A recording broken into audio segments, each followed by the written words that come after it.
Je m'appelle Bella, et la vie a certainement sa façon de vous apprendre qui est le chef. Il n'y a pas si longtemps, je vous aurais parlé avec joie de mon mariage avec Willy, rayonnant de la joie d'une jeune mariée. Je croyais fermement que sacrifier mon travail chez Byrantic Estech pour me concentrer sur notre mariage était le bon choix. Après tout, l'amour n'est-il pas censé valoir plus que l'argent? Byrantic Estech, avec son ambiance unique, avait plus de règles qu'un régime strict.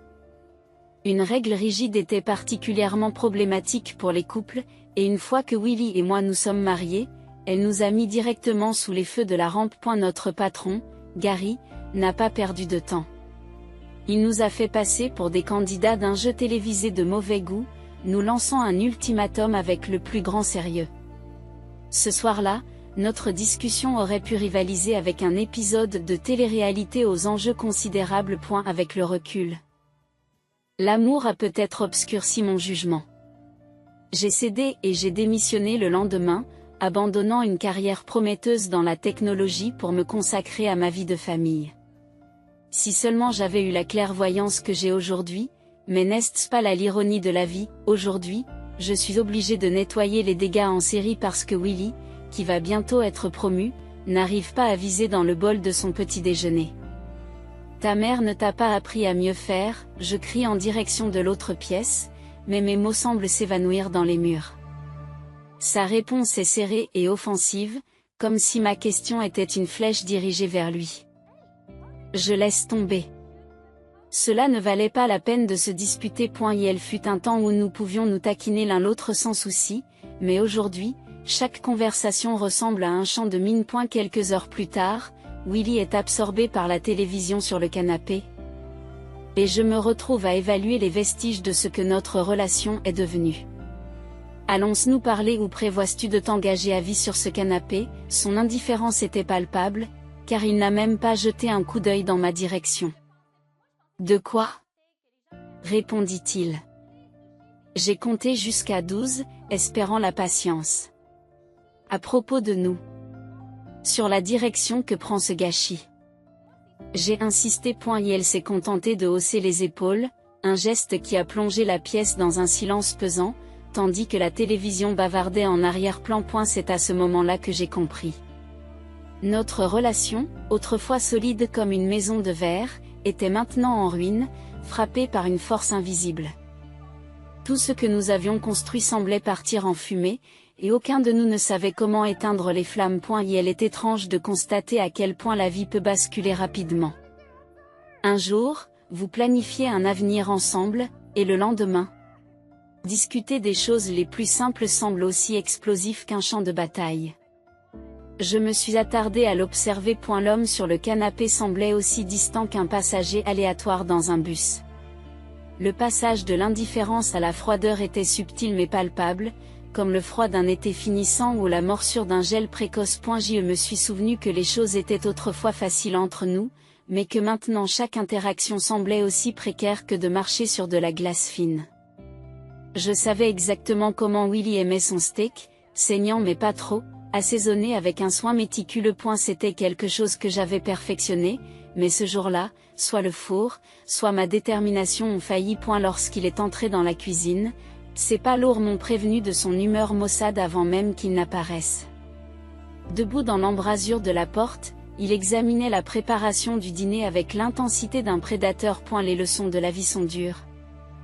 Elles nous enseignent souvent à travers la perte et le changement plutôt qu'en nous guidant gentiment. Alors que je me tenais dans la cuisine, pensant à la facilité de notre passé et à la tension de notre présent, je ne pouvais m'empêcher de réfléchir à la rapidité et au silence avec lesquels le tissu d'une vie partagée peut s'effilocher. Willy déchira le steak à main nue, sans tenir compte des ustensiles placés à côté de son assiette.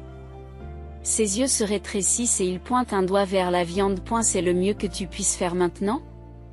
Grogne-t-il, la voix grinçante, comme du papier de verre grossier.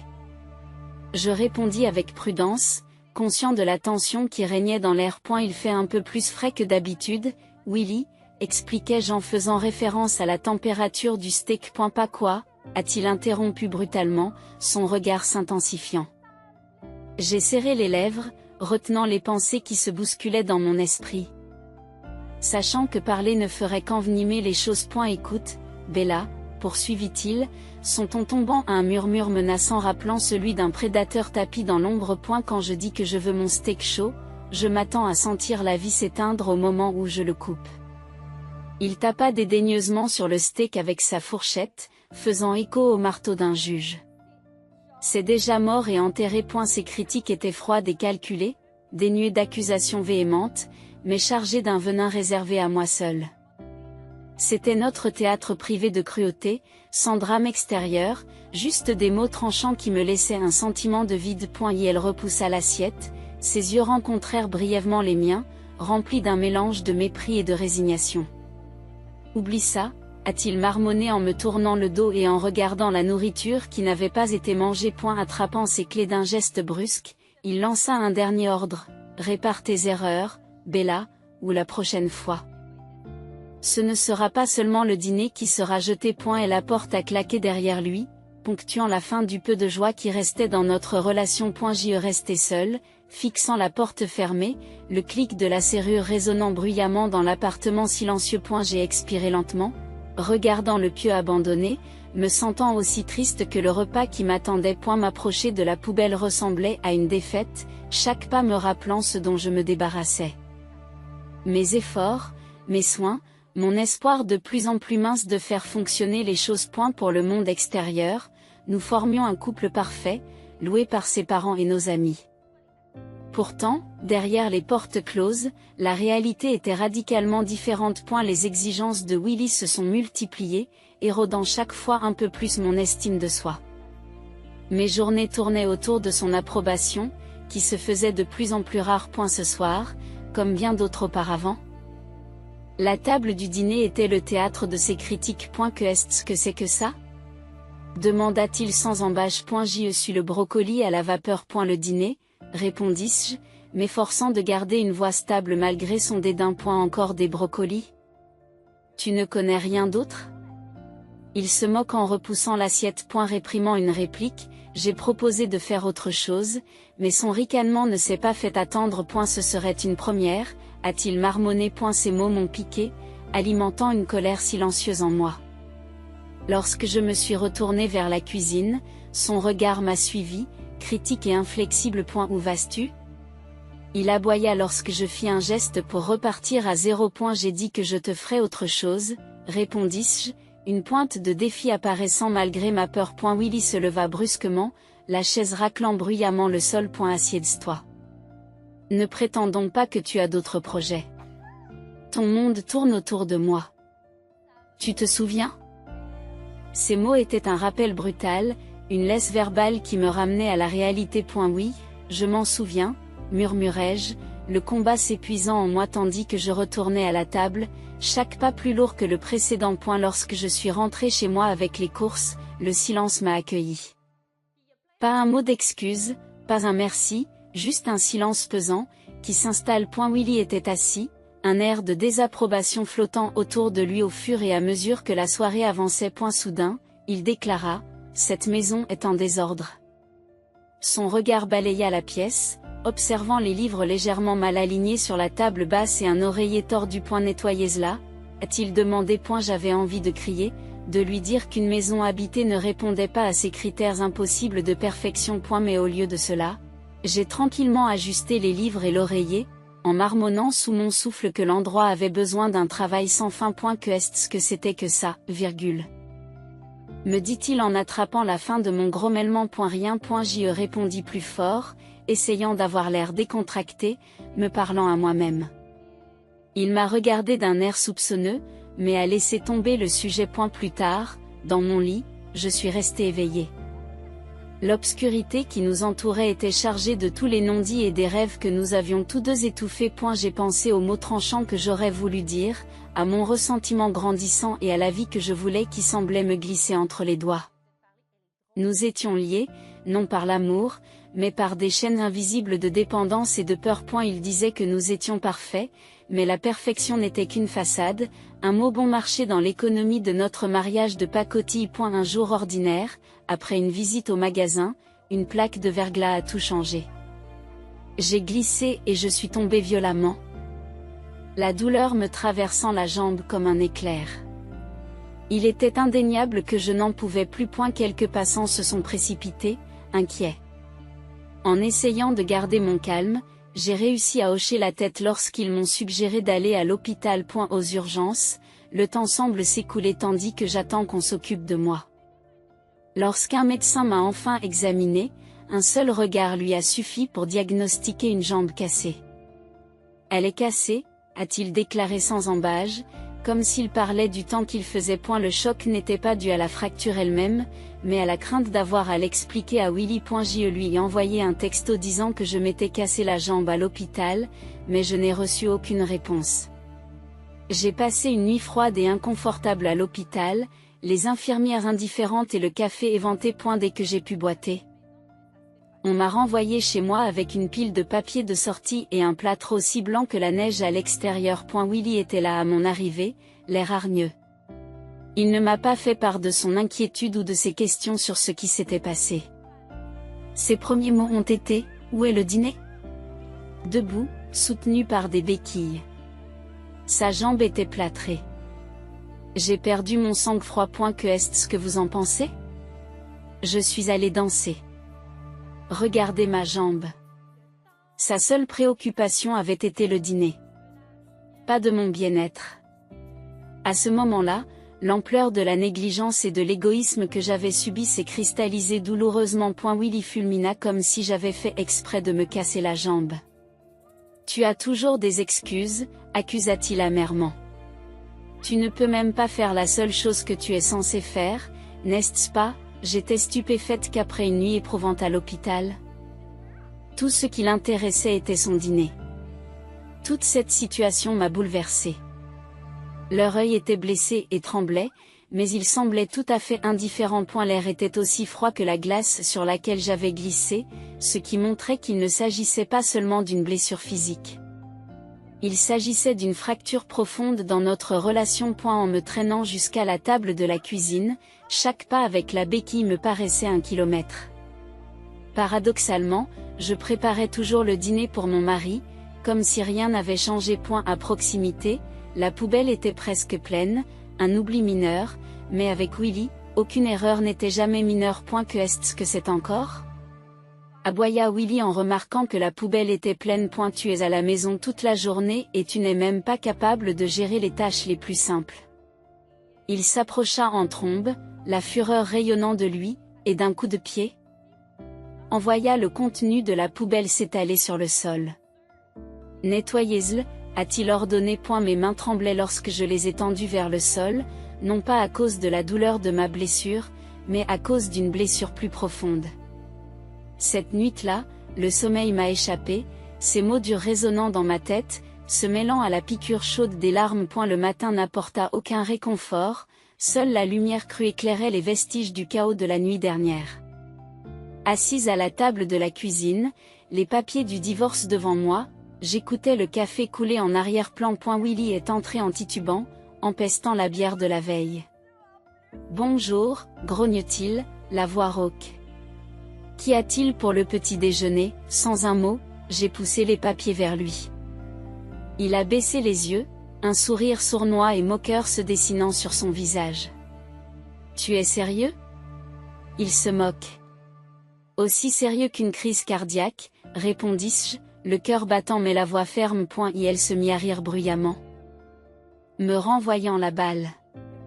Tu n'as pas le courage. Je l'ai déjà fait. J'ai juste besoin de ton accord, ai-je répliqué, croisant son regard intense. Il s'est rapproché de moi en ricanant. Tu penses pouvoir survivre sans moi? Tu es un oiseau brisé, tu ne peux même pas sortir les poubelles. J'ai fini de parler, Willy, ai-je dit fermement. Signe les papiers, ou je demande aux autorités de t'arrêter. Il s'est moqué, a saisi le stylo d'une main ferme et a signé de son nom. Chaque trait était lourd et délibéré. Jetant le stylo comme s'il le brûlait, il ricana. Bonne chance, ma chérie. Tu reviendras en rampant avant la fin du mois. Mais je ne voulais pas, je ne pouvais pas. C'était ma ligne dans le sable.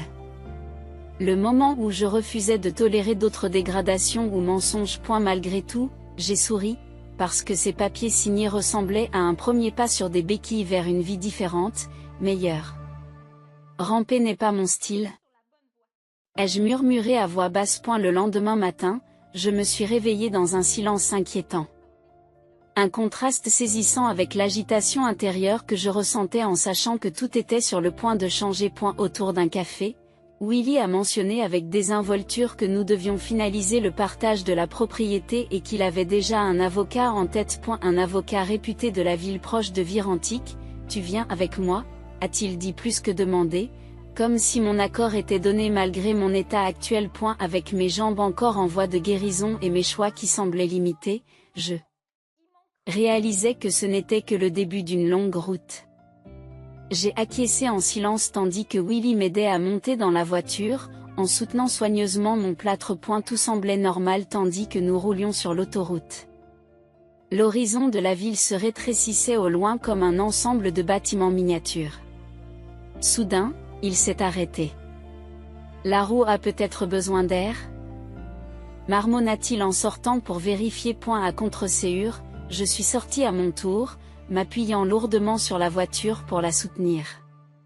Il a fait semblant de s'occuper des pneus pendant un moment. Puis, sans crier gare, il s'est assis sur le siège du conducteur, a appuyé sur l'accélérateur et a démarré en trombe.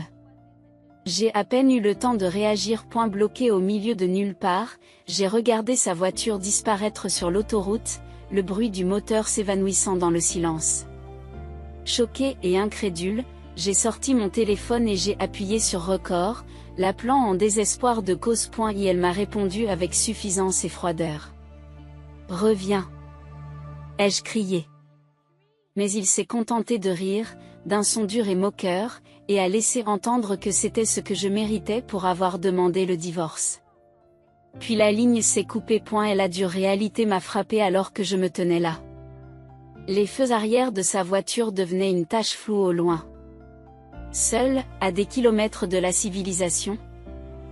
Le froid de l'hiver commençait à s'infiltrer dans mes os, rappel cruel de mon abandon. Soudain. Les voitures passaient, les conducteurs ignorant mon sort, leur indifférence me piquant aussi vivement que le froid. Alors que le temps s'écoulait, une Jeep s'est arrêtée à côté de moi. Au volant se trouvait Gary, mon ancien patron, la dernière personne que je m'attendais à voir.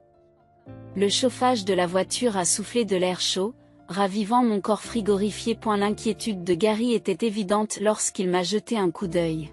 « Tu as une sale tête, Bella », me dit-il d'un ton bourru mais bienveillant. « Pourquoi n'as-tu pas rappelé quelqu'un ?» Haussant les épaules, j'ai senti l'énormité de ma situation peser sur moi. Je pensais pouvoir m'en sortir, marmonnai-je, ma voix n'étant plus qu'un murmure. Elle t'a laissé sur le bord de la route avec une jambe cassée. La voix de Gary s'élève, mélange d'incrédulité et de colère. Ce zizi est un putain de lâche. J'ai hoché la tête, enroulant mes bras autour de moi en me rappelant le vent glacial et le froid mordant. Oui, je suppose qu'il l'est. Je suis d'accord. Nous nous sommes rendus à Virantic Tech et Gary m'a aidé à monter au 5e étage du bâtiment. Les bruits familiers du lieu de travail étaient à la fois choquants et réconfortants, me rappelant la vie que j'avais connue autrefois. Dans son bureau, Gary m'a tendu un mug de café fumant que j'ai serré avec reconnaissance, laissant la chaleur s'infiltrer dans mes mains. Merci, Gary, dis-je après avoir bu une gorgée. Le café était fort, comme je l'aimais, un contraste saisissant avec le froid glacial que j'avais enduré à l'extérieur. Gary faisait les 100 pas, ses mouvements reflétant son agitation. « Je n'arrive pas à croire cet enfoiré », marmonna-t-il sous sa respiration, ayant encore du mal à comprendre l'insensibilité de Willy. Après avoir détourné la conversation de Willy, Gary et moi nous sommes installés dans un silence confortable. Le seul bruit étant le doux tic-tac de l'horloge sur le mur. Nous avions l'habitude de travailler ensemble, un rythme commun de compréhension des humeurs de l'autre, ce qui rendait le silence naturel plutôt que tendu. Finalement, Gary a cessé de faire les 100 pas et m'a fait face, son attitude passant de l'agitation à un ton sérieux. « Que est-ce que tu vas faire maintenant, Bella ?» demanda-t-il, le côté enjoué de sa voix ayant complètement disparu. Je ne sais pas, avouai-je, l'incertitude de ma situation pesant lourdement sur moi. L'expression de Gary s'adoucit, sachant qu'au fond de lui, j'avais déjà pris ma décision. J'y vais y réfléchir, répétai-je, laissant un sourire se dessiner sur mon visage. Gary a grogné en réponse, un son qui traduisait à la fois la compréhension et une pointe d'impatience. Avoir un but, un endroit où être et le soutien de quelqu'un qui croyait en moi était plus que ce que j'aurais pu espérer au vu des événements de la journée. C'était un tournant inattendu. Mais c'était peut-être exactement le genre de changement dont j'avais besoin. Plus tard, la tension était palpable alors que Willy s'approchait du bureau du patron. La pensée de ses bottes résonnait avec plus d'hésitation aujourd'hui, comme s'il pressentait l'imminence de la tempête. Il poussa la porte. Elle grinça bruyamment, annonçant son arrivée dans ce qui était autrefois son domaine. Je me tenais là, adossé au bureau, les bras croisés, attendant. Willy, entre, ferme la porte derrière toi, ordonna le patron, d'une voix ferme et inébranlable. Willy me vit et son visage devint pâle, mais il se reprit rapidement. De quoi s'agit-il? Grommela-t-il, la voix tendue, comme un animal acculé prêt à se déchaîner. Le patron a fait un geste vers une chaise, mais Willy ne s'est pas assis. Il croisa les bras, imitant ma posture, mais avec du défi là où la mienne contenait de la détermination. Willy, commença le patron en le fixant d'un regard d'acier qui pouvait transpercer une armure. J'ai toujours pensé que tu étais un homme vif, mais ce que tu as fait, c'est la pire des bêtises. Willy m'a jeté un coup d'œil, un mélange de peur et de colère brillant dans ses yeux. Alors, elle a jacassé, n'est-ce pas? Quel mensonge a-t-elle raconté? Pas besoin de mensonges, mon pote. Dis-je calmement, la voix aussi stable qu'un battement de cœur. Tu lui as juste joué les plus grands succès de ta vilaine symphonie. Vous avez été enregistré, c'est clair comme de l'eau de roche.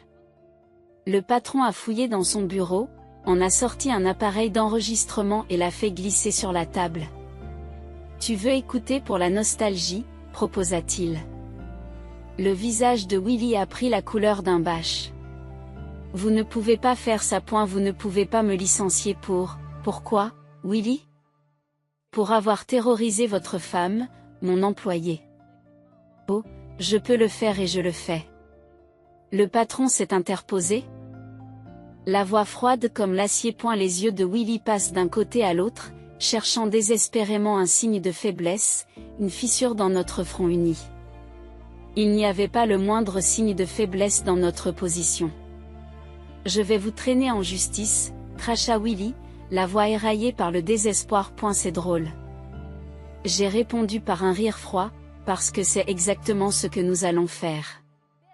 La seule différence, c'est que j'ai une montagne de preuves et que vous n'avez que des mensonges et des menaces en l'air. Le patron s'est levé brusquement, sa chaise s'est mise à crier sur le sol comme un cri de guerre. Sortez de mon bureau et sortez de nos vies. Vous n'avez plus rien à faire ici. Avec ces derniers mots, le destin de Willy est définitivement scellé. Dans la salle d'audience, les preuves contre lui étaient accablantes. Plus lourdes que ses dénégations furieuses. Le juge n'a pas perdu de temps et a enfoncé le marteau comme le dernier clou dans le cercueil de notre mariage. Je vous condamne à payer une compensation, et ce tribunal accorde la séparation. Le juge a déclaré, c'était comme le premier souffle du printemps, frisquet, mais prometteur d'un nouveau départ. Des retour à mon travail, j'ai repris la routine familière, mais tout m'a semblé rajeuni. Chaque frappe était une brique dans la reconstruction de ma vie. Chaque bonjour amical était du mortier, et chaque projet achevé ajoutait un nouveau pilier aux nouvelles fondations que je me construisais. Bella, mon collègue Harold, m'a dit, s'immisçant dans mes pensées, ça doit être bizarre, hein? De tout récupérer. J'ai pivoté sur ma chaise pour lui faire face. Bizarre ne veut pas dire grand-chose, ose, Harold. J'ai l'impression de revenir d'entre les morts. Harold a gloussé. Son rire était chaud et chaleureux. La zombie Bella, de retour pour se venger, hein? Je me suis fendu d'un sourire, quelque chose comme ça. Mais cette fois, je ne me laisserai pas faire par qui que ce soit. Plus de ratés, c'est ça l'esprit, approuva Harold en hochant la tête. Tu sais que nous sommes tous derrière toi ici, quoi qu'il arrive. J'ai acquiescé, sentant la chaleur authentique du bureau. Ce n'était pas seulement le chauffage, c'était aussi la camaraderie, une forteresse commune contre toutes les tempêtes qui pouvaient s'abattre sur nous. Ce nouveau chapitre n'était pas seulement un nouveau départ. C'était une vie reconquise, et j'étais prête à la vivre pleinement.